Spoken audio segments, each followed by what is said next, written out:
Oromo nagaa singaafadha akkam jirtu silaa nagaadhuma mitiire kun hunduu nagaan too jiraate kun akkamitti ta'a nagaa singaafadha nagaan sinifaa ta'u akkamitti jirtu maal keessa jirtu maaltu sinitti dhagaamaa jira erga guyyaa sadan kana guyyaa sadii I think kaleessa engadda sirriitti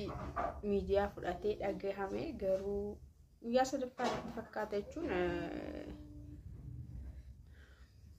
erga gara miidiyaa dhufeeti erga sagaleen dhagahamuu jalqabeemmaa tureera hiriirri erga godhameemmaa tureera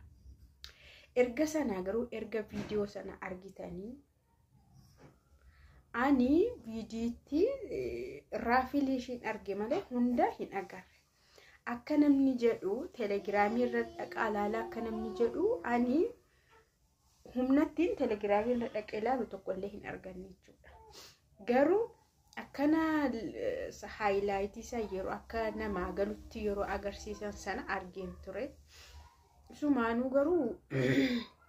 waan itti dhagaame sinitti himuu danda'u waan sinin jedha dhuguma garmalee jechuudha nama iddoo tokko taa'ee haduudu jiramti miira akkanaa namatti dhagaame bakka abdii wayitu si keessaa dhabama kana yeroo argitu jechuudha nama ta'uu keetti baay'ee gaabbita dhalachuu keetti baay'ee gaabbita teessee ijaan kana arguu keetti immoo garmalee gaabbita jechuudha dhugaa waaqaatti soba miti namni kana argee nama ta'e kan hin balaaleffanne saba miti baay'ee saba miti namuma ta'e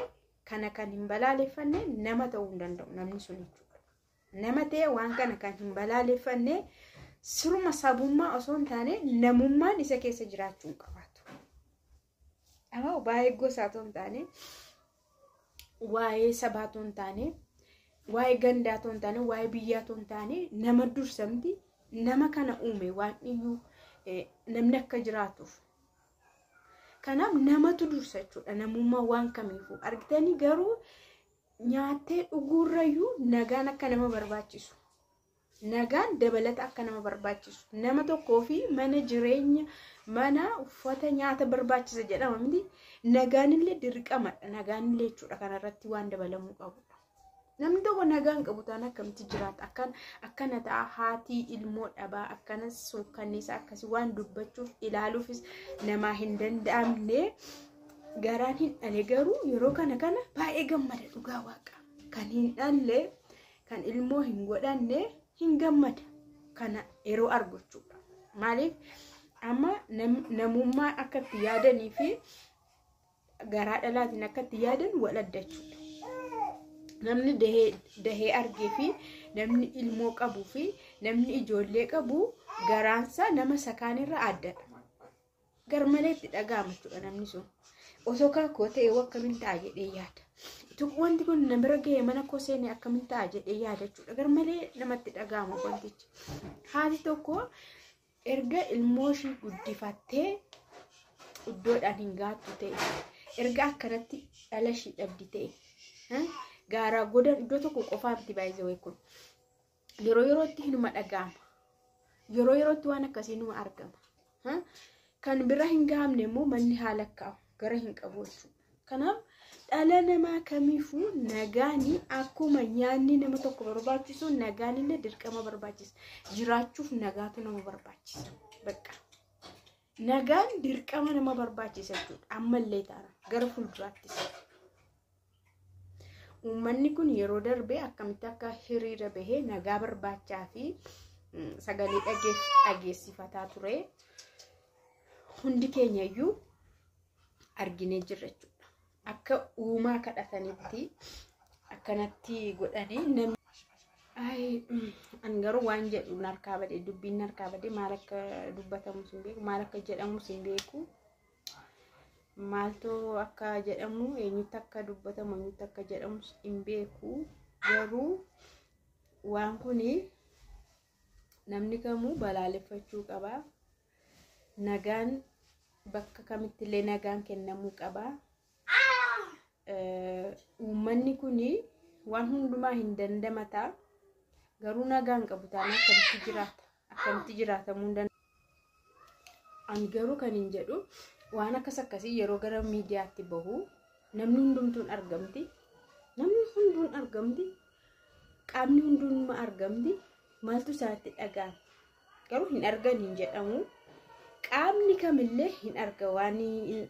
ta'us lafarrattis ta'u achas bahus qaamni agarre hin jiru garuu yeroo argan maaltu itti dhagaa namni ijoollee hin qabne hin jiru yoo ijoollee dhabe namni haadha hin qabne hin jiru yoo haadha isaa jalaa buqattee ta'e obboleessi bakka namni waan ta'e dhabe hin jiru jechuudha dhiiga isaa kan ta'e foon isaa kan ta'e kan dhabe hin jiru maaltu itti dhagahama maaltu itti dhagahama yeroo haati akkanatti boossu jechuudha haadha dhalte kana arguurra ofiishii dura du'uu isheedha wayya kanatu filatamas amma haadholiin ijoolleen isaanii dura isaanitti waa ta'uurra yookaas waa jalaa godhamuurra ofii isaanii arguu dhiisanii yoo deeman isaanii wayya kana filatamaa jechuudha dabarsanii ofiin kennu ijoollee isaaniitiif garuu namni jechuudha duunii adda yeroo jedhamu tokkodha ciisanii ni du'an ikkoo ol fudhatamuudhaan jedhe anarra namni dhukkubsate yookaas ciisee lubbuun gaabe ol fudhatama garuu akkanatti yeroo ilmi namaa ta'u akkamitti lubbuun sun kiyaabaate dhukkubbii isaa argitaniittu hamma lubbuun keessaa bahutti akkam ta'e mucaan sun nama waan tokko hin beekne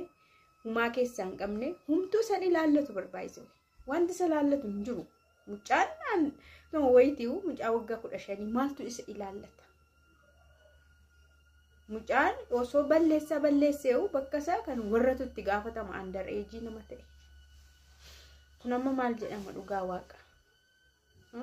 kana garuu nama ta'e namni kamuu kana balaaleffachuu qaba nama kamirrattu yakki akkana wanti raawwin akkana deebi'ee raawwachuu hin qabu amma namummaa jechuudha inni kaan boodatti deebina isa kaan boodatti deebina osoo oddoo biraattis ta'e kun naannoo biraattis osoo ta'e bakka biraattis osoo ta'e namoota san akkasuma dhukkuba dhugaa waaqa hinma dhukkuba jechuudha nama waan ta'eef garuu nama kamirrattu kun raawwachuu hin qabu balaaleffatamuu qaba jechuudha bakka dhugaa waaqa namni kamuu haa jiraatuuf uumame hamma jiraatutti immoo nagaan isa barbaachisa hamma jiraatutti immoo hojjetee jiraachuu nagaatu isa barbaachisa nagaa eenyumaafuu ni barbaachisa baay'ee nagaan inni keessas nagaan inni alaas nama barbaachisa namni nagaa keessaa yeroo dhabu hospitaala deemee yaalama nagaan isaa keessaa yoo rakkoo godhatee bakka itti dhagaame yoo deemee yaalama nagaas akkana maal godha shiyyoo dhabe akkamitti jiraata waaqayyo garuu hin farada to'ennu hin ture dhugaa waaqa hin ture baay'ee ture akka kootti tureera